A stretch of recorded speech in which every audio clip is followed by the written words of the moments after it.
I think we can learn first the spirit of openness, because if you visit China and talk to the people there, there's a great thirst for knowledge and great willingness to try new things.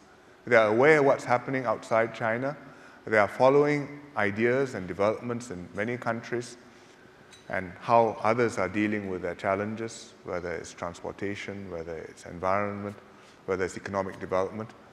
And they are actively thinking how you apply that in China's circumstances and try out in order to do better. And I think we in Singapore very much need to do that. You said we are one of the greatest developed countries. I think we are one of the smallest developed countries. And we have to make sure that we know what's happening all around the world and try to match the best that we can do. So, for example, last month we had a Global Cities Summit in Singapore, and about 110 mayors and ministers from all around the world came and gathered here.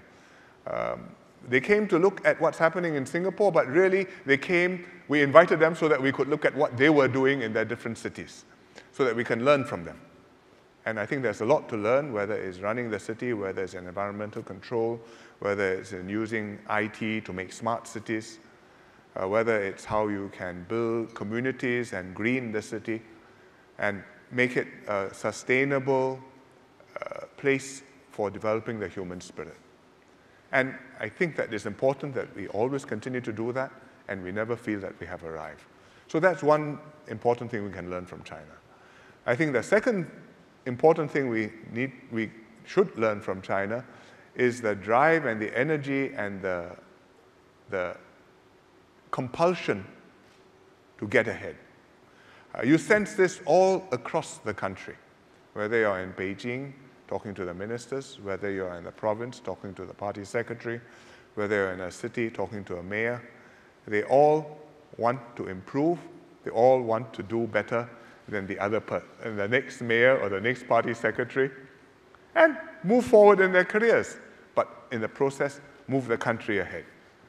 And I think that however developed you may be, you must have that drive in order to push forward and to achieve something different.